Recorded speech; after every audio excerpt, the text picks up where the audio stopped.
News पथ के सफर में अब सोशल अड्डा का रुख करते हैं, जहां आज बात होगी दिल्ली एनसीआर को डस्ट फ्री बनाने के लिए हो रही पहल की।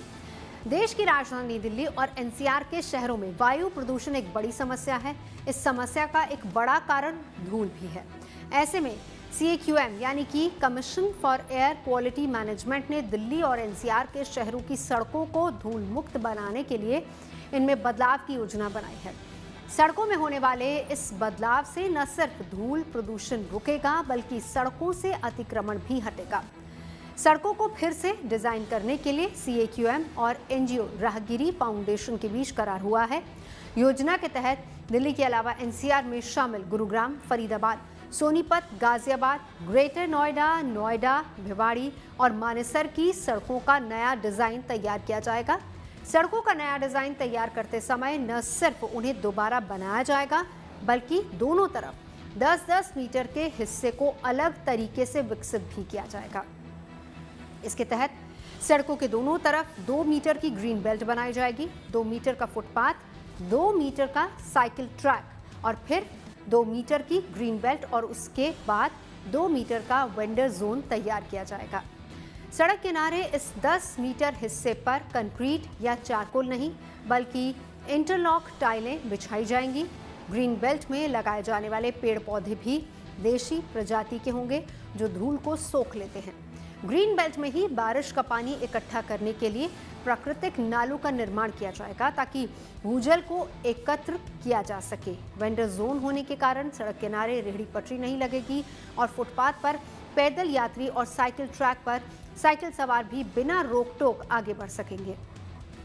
IIT कानपुर की स्टडी के मुताबिक दिल्ली में खासतौर पर गर्मियों में प्रदूषण की बड़ी वजह डस्ट पोल्यूशन है। पड़ोसी राज्यों यूपी, हरियाणा और राजस्थान से आने वाली धूल के कारण दिल्ली की हवा में PM 2.5 कणों में 38% और PM 10 कणों में 56% की बढ़ोतरी होती है। एक्सपर्ट्स मानते हैं कि प्रदूषण की वजह से सिर्फ सांस की बीमारियां ही नहीं होती, बल्कि वायु प्रदूषण से कैंसर भी हो सकता है। भारत में हर साल लंग कैंसर के 75,000 मामले सामने आ रहे हैं, जो कि इस साल 1 लाख तक पहुंच सकते हैं। ICMR के मुताबिक देश में 2022 में 14,60,000 कैंसर के मामले थे, जो 2025 में 15,70,000 तक हो सकते हैं। जाहिर है कि अगर हवा में प्रदूषण ऐसे ही बढ़ता रहा तो कैंसर जैसे जानलेवा रोगों का खतरा और भी ज़्यादा बढ़ सकता है। ऐसे में हवा को धूल मुक्त बनाना बहुत ज़रूरी है और इस मुद्दे पर हमने कुछ एक्सपर्ट्स और लोगों से भी बात की और उनकी राय जाननी चाहिए। स्टडीज ने बताया है कि एवरेज 11 साल कम हो जाते हैं अगर आप उच्च स्तरीय वायु प्रदूषण वाले एरिया जैसे दिल्ली और NCR में रहते हैं। तो उसके ऊपर एक और खतरा जो बड़ा हो गया है वो है लंग कैंसर। वायु प्रदूषण के कारण 30% लंग कैंसर डेथ्स होती हैं और ये लंग कैंसर का दूसरा सबसे बड़ा कारण है। सबसे खतरनाक जो प्रदूषण होता है जिसके कारण कि लंग कैंसर हो सकता है वो है PM 2.5 या महीन कण। ये जो महीन कण होते हैं वो सांस के साथ सीधा लंग के एल्वियोलाई में जाते हैं, उनमें सूजन कॉज करते हैं, इन्फ्लेमेशन कॉज करते हैं, ऑक्सीडेटिव स्ट्रेस कॉज करते हैं और जो DNA होता है उसको क्षति पहुंचाते हैं, जिसके कारण कि कैंसर वाले सेल बनने के चांसेस बढ़ जाते हैं। वायु प्रदूषण में जो कुछ तो होती है हार्मफुल गैसेस, जैसे बेंजीन होगी, पॉलीसाइक्लिक एरोमेटिक हाइड्रोकार्बन्स हो गए, जो ऑटोमोबाइल एग्जॉस्ट, इंडस्ट्रियल पोल्यूशन या फार्म फायर्स, और कुछ होते हैं PM जो पर्टिकुलर मैटर जिसे आप बोलते हैं AQI इंडेक्स। तो जो पॉलीसाइक्लिक हाइड्रोकार्बन है, बेंजीन है, ये जब हम सांस लेते हैं तो हमारे जो विंड पाइप है या लंग्स, जो हमारे फेफड़े हैं, उनकी लाइनिंग को पे जाके म्यूटेशन कॉज करता है, मतलब उनके सेल्स में DNA डैमेज करेगा, जिसकी वजह से वहाँ पे कैंसर डेवलप होता है। जो दिल्ली में पोल्यूशन की समस्या है, इसको अब जो पहली सरकार के ऑर्डिबल लागू कर दी। इस सरकार ने कहा है कि ऑर्डिबल लागू नहीं करेंगे, दूसरी व्यवस्थाएं जैसे आर्टिफिशियल रेन और भी तरीके के वाटर कैनन जो सिस्टम होते हैं सब लगाने की बात कही जा रही है। क्या कहेंगे इसके लिए?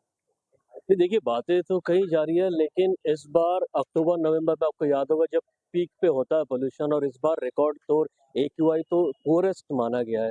तो उस वक्त मतलब और जितने भी सेंटर्स या जो कहा जाता है कि टावर लगाने की बात है, लेकिन अब ऐसे में तो लगता नहीं है कि कुछ हुआ है। या जो ऑड इवन को अब लागू नहीं, ऑड इवन से कुछ फर्क पड़ता था कि सिर्फ परेशानी ही होती है? इस सरकार का कहना है कि सिर्फ परेशानी होती है। देखिए, मैं इसका जो है नेगेटिव पॉइंट तो नहीं बता सकता, लेकिन फायदा एज सच फायदा कुछ नहीं हो पाया था उससे। लेकिन देखिए 8 बजे के बाद भी पॉल्यूशन ही रहता है और सुबह 8 से पहले भी कोई आए तो पॉल्यूशन ही रहता, फर्क ज्यादा नहीं पड़ता। ऑड इवन चालू जो किया था किसी अच्छे काम के लिए, इससे कोई खास फर्क नहीं पड़ा। और अब ये है कि पब्लिक को सबसे ज्यादा या तो मेट्रो पर भरोसा करना चाहिए या इलेक्ट्रॉनिक गाड़ियाँ चाहिए उन पर भरोसा करना चाहिए, उनके साथ चलना चाहिए, क्योंकि इससे ही काफी फर्क पड़ने की चांसेस है। और जो फैक्ट्रीज वगैरह चल रही हैं, जो मशीनें, उनसे उसके बारे में हमें कोई नॉलेज नहीं है। हम सोचते हैं कि गवर्नमेंट को इस तरह के काम करने चाहिए जिससे पॉल्यूशन पर कंट्रोल किया जा सके। मेरी राय इसमें ये है कि ऑड इवन लागू होने से सड़क पर जो ट्रांसपोर्ट कम हो जाते थे, लेकिन पोल्यूशन पर कोई विशेष उसका फर्क नहीं पड़ता था। हाँ, एक बात यह है ना कि अच्छा ये रहेगा पब्लिक ट्रांसपोर्ट को यूज किया जाए। जैसे मेट्रो तो चली रही है, मेट्रो के साथ बस का पर्याप्त मात्रा में बस हो और बस में पब्लिक जो है ना वो उस ट्रांसपोर्ट को यूज करे तो ज्यादा अच्छा रहेगा। और कुछ अन्य सुविधाएं दी जाएं, यहाँ पर प्रोवाइड किया जाए कि पोल्यूशन कम हो सके। तो आपको क्या लगता है क्या क्या सरकार को करनी चाहिए? जो अभी टावर लगाने की बात हो रही है, देखिए टावर से तो थोड़ी दूरी में तो समस्या का समाधान हो जाएगा और हर जगह पूरी दिल्ली में टावर लगाना बहुत आसान नहीं है, लेकिन वो एक व्यवस्था है, उससे काफी कम होगा। क्या देखो परेशानी तो आई है भाई साहब, अब किसी ने 10 लाख की चीज खरीदी है, अब उसको चीज का इस्तेमाल नहीं कर पा रहा, आपको ये लग रहा है कि गाड़ी आप रोक दोगे तो उससे परेशानी नहीं होगी, तो वो तो ठीक नहीं है ना। परेशानी तो आदमी को होती है। ऑड इवन एक बहुत ही अच्छा पैसा था।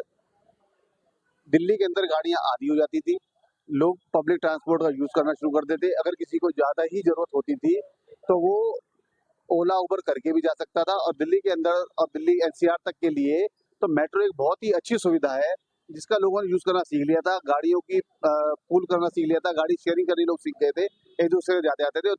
जो दिल्ली की सड़कों के ऊपर ट्रैफिक आधा हो जाता था, कम से कम 30-40% की तो कमी जरूर आ जाती थी।